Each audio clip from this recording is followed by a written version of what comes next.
사도신경으로 신앙 고백. 나는 전능하신 아버지 하나님 천지의 창조주를 믿습니다. 나는 그의 유일하신 아들 우리 주 예수 그리스도를 믿습니다. 그는 성령으로 잉태되어 동정녀 마리아에게서 나시고 본디오 빌라도에게 고난을 받아 십자가에 못 박혀 죽으시고 장사된 지 사흘 만에 죽은 자 가운데서 다시 살아나셨으며 하늘에 오르시어 전능하신 아버지 하나님 우편에 앉아 계시다가 거기로부터 살아있는 자와 죽은 자를 심판하러 오십니다. 나는 성령을 믿으며 거룩한 공교회와 성도의 교제와 죄를 용서받는 것과 몸의 부활과 영생을 믿습니다. 아멘. 453장 찬송합니다.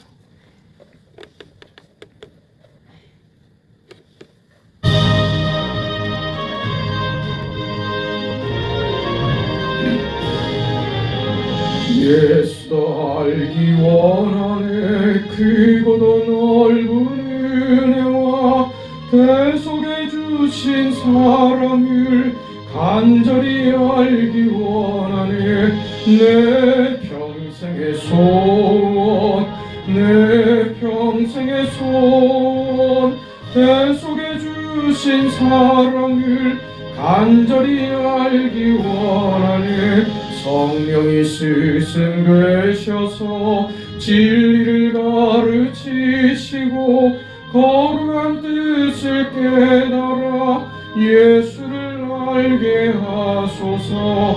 내 평생의 소원, 내 평생의 소원, 대속해 주신 사랑을 간절히 알기 원하네. 성령의 감화 받아서 하나님 말씀 배우니 그 말씀 한 절 한 절이 내 맘에 교훈되도다.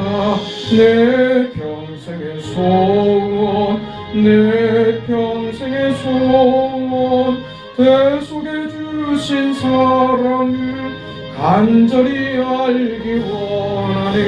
예수가 계신 보좌는 영광에 둘러 있도다.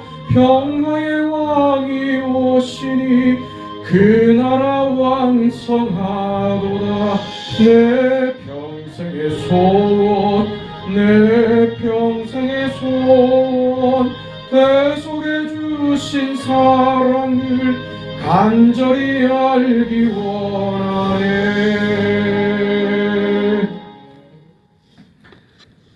하나님의 말씀 호세아 2장. 호세아 2장 16절에서 23절 마지막 절까지 말씀입니다. 16절부터 하나님의 말씀을 함께 읽습니다. 여호와께서 이르시되 그날에 내가 나를 내 남편이라 일컫고 다시는 내 바알이라 일컫지 아니하리라. 내가 바알들의 이름을 그의 입에서 제거하여 다시는 그의 이름을 기억하여 부르는 일이 없게 하리라. 그날에는 내가 그들을 위하여 들짐승과 공중의 새와 땅의 곤충과 더불어 언약을 맺으며 또 이 땅에서 활과 칼을 꺾어 전쟁을 없이 하고 그들로 평안히 눕게 하리라. 내가 내게 장가들어 영원히 살되 공의와 정의와 은총과 긍휼히 여김으로 내게 장가들며 진실함으로 내게 장가들으니 내가 여호와를 알리라. 여호와께서 이르시되 그날에 내가 응답하리라. 나는 하늘에 응답하고 하늘은 땅에 응답하고 땅은 곡식과 포도주와 기름에 응답하고 또 이것들은 이스라엘에 응답하리라. 내가 나를 위하여 그를 이 땅에 심고 긍휼히 여김을 받지 못하였던 자를 긍휼히 여기며 내 백성 아니었던 자에게 향하여 이르기를 너는 내 백성이라 하리니 그들은 이르기를 주는 내 하나님이시라 하리라 하시니라. 아멘. 오늘 본문의 말씀은 참으로 아멘입니다. 그 호세아 그 시작이 참 참담하고 우울하고 절망적이고 잿빛이었습니다. 이스라엘의 그 불신앙과 저들의 불의와 저들의 죄악 때문이었습니다. 그러나 결국 하나님께서 저들에게 심판을 계획하신 것도 결국 다 내가 너희를 회복하기 위함이다 하는 것이 오늘 본문에서 소개되고 있습니다. 바알을 섬기던 이스라엘 백성으로 하여금 이제 하나님만을 섬기게 하겠다. 하나님이 진정한 이스라엘의 주인이시고 남편이라는 걸 알게 하겠다고 하십니다. 그래서 이제 하나님의 백성들에게 평화와 행복을 주실 것이다. 이런 이야기입니다. 하나님께서 모든 일을 하실 것이다. 그렇게 얘기합니다. 이스라엘의 반역과 배반과 무지와 어리석음과 완악함과 하나님이 하시는 일이 천리하게 대조되고 있지 않습니까? 하나님이 하실 일들이 이렇게 약속됩니다. 나는 너희를 회복할 것이다. 그래서 결국이요, 하나님이 저들에게 이 모든 일을 하시는 이유, 그 목적을 그렇게 이야기하고 있지 않습니까? 20절 말씀을 보면 진실함으로 내게 장가 들리니 내가 여호와를 알리라. 지금 문제가 뭐냐 하면 하나님을 모르고 있다는 거예요. 지금 저들은 우상을 숭배하고 하나님을 배신하고 죄악 가운데 있으면서도 왜 저들이 돌이키지도 않고 문제를 인식하지 못하고 있느냐 하면 내가 뭘 잘못했냐 지금 그러고 있는 거예요. 이게 기가 막힌 현실이라고요. 왜 그럴까요? 하나님을 모르기 때문에 그런 겁니다. 우리 신앙생활 하는데 가장 중요한 지점 중에 하나입니다.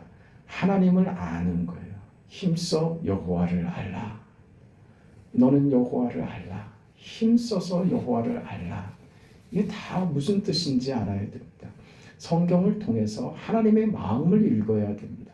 하나님의 뜻이 어디에 있는지, 하나님께서 의도하시고 우리 가운데 선하게 가지고 계신 계획이 무엇인지를 이해하는 지점에서 우리 신앙이 바로 설 수 있는데, 지금 문제가 뭐냐면 우리 인생들이 본성적으로 가지고 있는 그 죄성이 말이죠. 하나님을 이해하는데 무슨 방식으로요? 자기 방식으로 하나님을 이해하고 자기 방식으로 하나님을 섬기고, 그래 결국 하나님이 그저 종교가 돼버리고 그저 의식이 돼버리고 어떤 우상 가운데 하나가 돼버린 거예요. 그 꼴을 지금 직면한 겁니다. 하나님이 가장 싫어하시는 것, 구약 이스라엘 역사의 가장 그 중요한 문제, 가장 큰 문제거리가 무엇이었습니까? 늘 우상이었죠. 왜 우상이 그렇게 문제가 됐을까? 우리가 쉽게 생각하면 무슨 우상이야. 좀 미련한 사람들 아니야. 도무지 이해를 할 수가 없네. 우리는 그렇게 생각할 수 있는데 이건 그리 단순한 문제가 아닙니다. 우상 문제는 무슨 보이는 형상으로 무엇을 만들어서 그것을 섬기는 행위, 그걸로 우리는 우상이라고 가볍게 생각하지만 그 이스라엘 백성들이 왜 보이는 형상을 만들어서 거기다가 절하고 그걸 숭배하는 우상 숭배를 끊임없이 버리지 못하고 이렇게 가지고 있었을까? 물론 주변국들의 영향도 있지만 저들은 그 주변국들의 우상 숭배와는 조금 다른 의미에서의 우상 숭배였던 거예요. 오늘 하나님께서 바로 이 지점을 지적을 하시고 이걸 회복시키시겠다는 것입니다. 이게 고쳐지지 않으면, 이스라엘의 우상 숭배가 고쳐지지 않으면 하나님과의 회복이 가능하지 않습니다. 그러니까 우리 신앙에서도 가장 중요한 문제 중에 하나를 우상 숭배다 이렇게 얘기할 수 있는 거예요. 난 우상 섬긴 적 없는데요. 그렇게 간단하지가 않다니까요. 오늘 그 얘기를 좀 하려고 합니다. 하나님께서 뭐라고 하시냐면 16절에 이 말씀입니다. 16절 같이 한번 볼까요? 여호와께서 이르시되 그날에 내가 나를 내 남편이라 일컫고 다시는 내 바알이라 일컫지 아니하리라.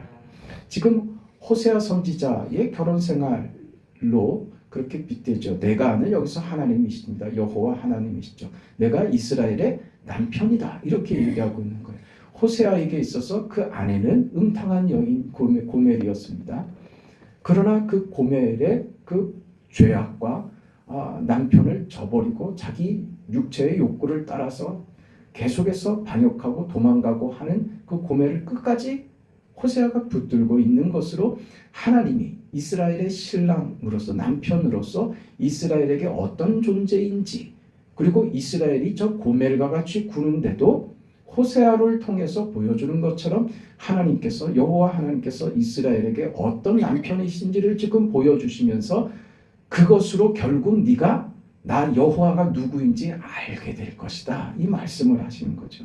내 남편이라 일컫고 다시는 뭐라고요? 내 바알이라 일컫지 아니하리라. 왜 여기서 바알이 나올까요? 바알을 섬겼기 때문에 이 말이 나오지만 이스라엘 백성들이 하나님을 내 바알이라고 하는 것은 약간 의미가 다릅니다. 17절에 있는 대로 보면 내가 바알들의 이름을 그의 입에서 제거하여 다시는 그의 이름을 기억하여 부르는 일이 없게 하리라. 이 하나님이 분노하는 이 우상숭배의 문제였는데, 이것은 단순히 하나님 외에 어떤 신을 섬기는 그런 식의 우상숭배가 아니라, 지금 이스라엘의 끊임없는 우상숭배의 문제는 거의 대부분 이런 식이었습니다. 하나님과 바알을 함께 섬기는 혼합주의였던 거예요. 그러니까 우상이 하나님이 되고 하나님이 우상이 되는 이 혼합주의가 저들의 우상이었던 것입니다. 이게 훨씬 더 무섭고 고질적이고 고치기가 어렵습니다. 하나님께 순종하지 않고 다른 신을 섬겼다, 이런 문제가 아닙니다. 하나님을 마치 우상처럼 섬겼다는 거예요. 하나님을 바알로 알았고 바알을 하나님으로 생각하는, 또 말하자면 여호와가 누구인 줄 알리라, 바로 이 지점이요. 이게 무슨 문제냐면 기독교의 본질을 얘기하는 겁니다. 우리 신앙의 본질, 기독교의 본질, 믿음이 무엇인가, 하나님이 누구신가에 대한 본질적인 문제에 저들이 잘못 건 거예요. 그래서 이 지점이 굉장히 중요하고 하나님이 이 지점을 용서하지 않고 분노하셨던 이유가 바로 이겁니다. 하나님이 바울이 돼버리고 바알이 돼버리고 바알이 하나님이 돼버리는 저들의 혼합주의가 저들의 우상숭배였던 것입니다. 이 기독교 본질, 신앙의 본질을 놓쳐버리면 우리 신앙은 흔들립니다. 그리고 혼합돼 버리고 신앙이 왜곡됩니다. 옳은 것이 옳지 않은 것이 돼버리기도 하고 옳지 않은 것이 옳은 것으로 둔갑하기도 합니다. 그래서 이 기독교 신앙의 본질적인 문제, 뭐요? 하나님을 알아야 된다는 문제가 중요하게 오늘 대두가 되고 있는 것입니다. 이건 이스라엘 백성들에게 아주 뿌리 깊은 문제였는데 그 대표적인 사건을 출애굽기 32장에서 만나죠. 금송아지 사건 아닙니까? 모세가 하나님께 율법을 받기 위해서 시내산에 올라간 동안에 밑에서 기다리던 백성들이 너무 지체되니까 참다가 기다리질 못하고 자기네들이 모세가 구하는 하나님의 뜻을 기다리지 못하고 자기들이 자신들의 방식으로 금송아지를 만드는 것입니다. 보이는 형상을 만든 것이죠. 그거는 저들이 금송아지 신을 따로 만든 것이 아니라 하나님을 금송아지 형상으로 만든 거예요. 이게 기가 막힌 겁니다. 보이는 형상으로 만드는 것을 하나님께서 그래서 금하신 것입니다. 우상을 제하여 버리라. 이것은 다른 신을 섬기는 차원보다도 하나님을 보이는 어떤 형상으로 만들어서 그것을 신으로 섬기는 행위가 돼버리면 하나님, 우리 신앙, 기독교가 본질적으로 흔들려 버리는 중대한 문제가 발생되는 겁니다. 그래서 무슨 형상을 만든다라고 하는 것은 이 무슨 금붙이로 뭘 만들고 돌을 깎아서 뭐를 만들고 하는 그 형상 자체가 가지는 제한성 때문에 그건 필요 없는 것이다. 유치한 짓이고 무의미한 일이다라고 하는 것보다도 더 크게 뭐냐 하면 우리 손으로 만드는데 문제가 있다는 거예요. 하나님을 내가 형상화한다는 문제는 신을 내가 만들 수 있다고 생각한다는 겁니다. 그걸 경계하는 게 우상에 관한 문제였던 거예요. 그러니까 우리가 무엇을 조각해서 어떤 작품을 만들고 그것에 경배를 하는 행위, 그것을 하나님으로 표현해서 나는 이렇게 하나님을 섬깁니다 하는 행위는 결국 무슨 문제를 야기시키냐 하면 내가 신의 형상을 만들었던 것처럼 어떻게 할 수 있다고요? 하나님도 내가 조작할 수 있다는 생각으로 가는 거예요. 이게 우상숭배의 무서운 문제입니다. 그래서 우상숭배를 경계했고 하나님이 구약 이스라엘 내내 우상에 관한 문제를 심각하게 받아들이셨던 것이며 오늘 이 시대도 마찬가지로 이 우상숭배는 그래서 우리 신앙에 아주 치명적인 약점이 될 수 있다는 거예요. 하나님을 조작하려고 들지 말라는 거예요. 골로새서는 이 이야기를 우상숭배를 이렇게 얘기합니다. 뭐라고요? 우상숭배는 곧 탐심이라 그랬다고요. 탐심. 왜 우상을 만드느냐? 왜 우리가 하나님을 조작하려고 드느냐? 내 뜻과 내 목적을 내가 원하는 방식대로 당신이 가진 힘으로 나를 도와달라고 요구하는 것이 우상숭배라고요. 그러니 그 본질이 뭐예요? 무엇 때문에 이 행위를 한다고요? 그게 탐심이란 말입니다. 내가 원하는 목표, 내가 원하는 목적, 내가 이루고 싶고 내가 가지고 싶은 그 탐심이 하나님께 당신은 단지 힘만 줘서 내가 원하는 결과를 내가 요구하는 대로 만들어 달라고 요구하는 겁니다. 그것만 해준다면 나는 당신께 당신이 원하는 거 다 해줄 수 있습니다. 이렇게 덤벼든다니까요. 그러니까 거기서 뭐가 나요? 지극정성이 나오는 거예요. 내가 이렇게까지 기도했는데 하나님 그러실 수 있습니까? 이렇게 나온다니까요. 하나님 내가 헌금 생활하고 내 예배 생활하고 내가 종교 생활을 얼마나 내가 부지런히 합니까? 그런데 하나님 저의 이 요구 하나 안 들어주시겠습니까? 이렇게 나온다니까요. 그게 뭐라고요? 탐심이요. 그게 우상숭배라고 얘기하는 거예요. 오늘 우리 신앙의 행태 중에 정말 많이 차지하는 우리의 그릇된 모습 중에 하나입니다. 마치 이거죠. 자주 드는 예화처럼 알라딘의 램프죠. 램프를 문지르면 대왕이 나오죠. 마왕이 나옵니다. 이 마왕은 알라딘이 할 수 없는 일을 해줍니다. 그렇죠? 말만 하면 다 해줍니다. 그런데 이 마왕이 그 램프에서 나올 때마다 뭐라고 합니까? 알라딘에게. 주인님 부르셨습니까? 이런다고요. 마치 하나님을 알라딘 램프에 마왕처럼 부리려고 드는 거예요. 내가 램프를 가지고 다니면서 필요할 때마다 문지르면 누가 주인이 되는 거예요? 내가 주인이 되는 거예요. 하나님은 단지 힘이죠. 내가 필요할 때마다 힘으로 요구되는 대상이 되어버리는 겁니다. 그게 뭡니까? 그게 우상인 겁니다. 그게 우상 숭배인 겁니다. 그래서 출애굽기에서도 이 금송아지를 만들고 뭐라 그러냐면 출애굽기 32장 4절에 아론이 그들의 손에서 금고리를 받아 부어서 조각칼로 새겨 송아지 형상을 만드니 그들이 말하되 이스라엘아 이는 너희를 애굽 땅에서 인도하여 낸 너희의 신이로다. 뭐라고 부르고 있어요? 금송아지를 하나님이라고요. 여호와 하나님을 자신들이 직접 빚어낸 거예요. 새로운 신을 만든 게 아니라니까요. 이 우상 숭배의 문제는 우리가 하나님 외에 무슨 절에 가고 무슨 어디 부처 석상 앞에 가서 빌고 그런 문제보다 더 심각한 거예요. 하나님을 형상화시켜 버리는 것입니다. 그게 무엇이라고요? 하나님을 단지 수단화시키는 겁니다. 내가 주인이 되고 내 인생에 내가 주인이며 내가 그래서 내 인생을 목적하고 그 수단과 방법도 내가 정해서 내가 원하는 방식대로 이 일을 이루고 싶은데 왜 하나님이 필요해요? 내게 힘이 없거든요.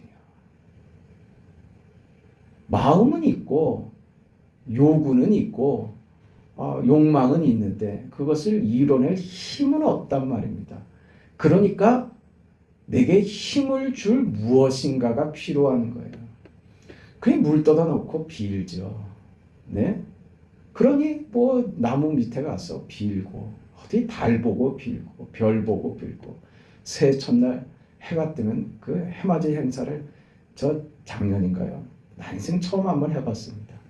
갔더니 해가 뜨는데 참나 그리 된다니까요. 사람들이 이게 뭐 하는 짓이냐 이거죠.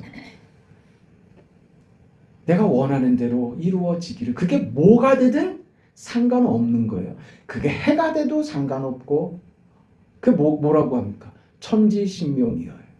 천지신명이에요. 하늘과 땅 아래에 있는 모든 신에게 부탁하는 거예요. 천지신명. 내가 알든 모르든, 내가 몰라서 부르지 못했다면 미안합니다. 어찌됐든 나에게 힘이 될 수 있는 분이라면 누구든지 나를 도와달라고 그렇게 싹싹 비는 거죠. 그게 우상이라고요. 그걸 하나님을 그 우상의 자리로 끌어내리는 행위를 지금 이스라엘이 하고 있는 거예요. 하나님이 회복시키겠다고 하는 것은 그래서 무엇이라고요? 우상을 버리게 하겠다.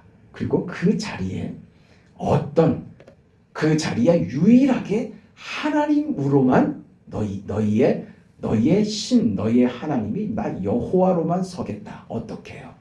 너희의 남편으로 말입니다. 남편으로는 뭐예요? 주장자죠. 예? 그렇게 서는 거예요.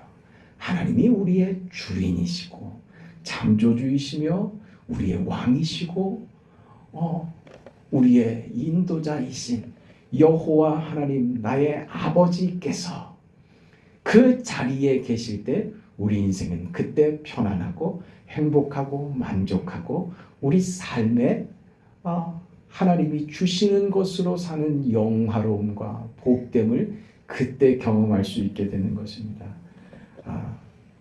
여호와를 알리라. 여호와를 알리라. 마음속 깊이 새기기를 축복합니다. 여호와를 알리라. 하나님을 우상으로 만든 사람은 뭐라 그런다고요? 하나님 내가 뭘 잘못했다고요? 이렇게 나옵니다. 네.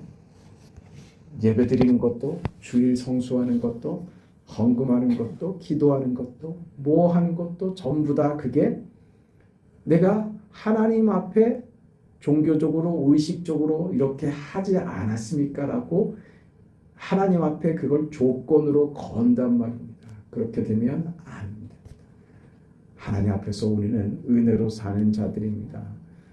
하나님을 하나님으로 알고 하나님을 요즘 잘 안 했죠. 하나님을 하나님 되시게, 하나님을 하나님 되시게. 그 축복된 인생을 살아가는 여러분의 오늘 하루가 되시기를, 여러분의 인생이 되시기를 축복합니다. 자비하신 아버지, 은혜와 사랑을 감사드립니다.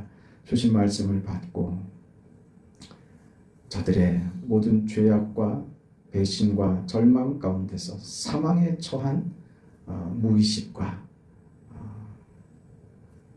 저들의 불행 속에서도 하나님의 손길은 멈추지 않고 저들을 도우셨으며 저들을 회복시켜 다시 내가 너의 남편이 되며 내가 여호와인 줄 너희가 알게 될 것이라고 하는 아버지 하나님의 위대하시고 사랑으로 자비로 행하시는 그 놀라운 역사를 오늘 우리가 말씀을 통하여 받게 하심을 감사합니다. 하나님을 하나님 되시게 하는 바른 믿음의 삶을 살아가는 우리의 인생 되도록 축복하여 주시옵소서. 새벽에 우리의 간구를 받으시고 사랑하는 성도들 모두의 삶에 하나님께서 긍휼과 은총을 베풀어 주시옵소서. 추운 일기 가운데 강건하도록 영육간의 은혜를 베풀어 주시며 특별히 병상에 누워있는 사랑하는 딸에게 긍휼을 베풀어 주시고 아버지 일어나 함께 예배하는 축복된 생애와 그 거룩한 은혜가 우리 모두에게 증거되도록 하나님 역사하여 주시옵소서. 예수님의 이름으로 기도합니다. 아멘. 하늘에 계신 우리 아버지여, 이름이 거룩히 여김을 받으시오며 나라가 임하시오며 뜻이 하늘에서 이루어진 것 같이 땅에서도 이루어지이다. 오늘 우리에게 일용할 양식을 주시옵고 우리가 우리에게 죄진 사하여 준 것 같이 우리 죄를 사하여 주시옵고 하지 마시옵고 다만 악에서 구하시옵소서. 나라와 권세와 영광이 아버지께 영원히 있사옵나이다. 아멘.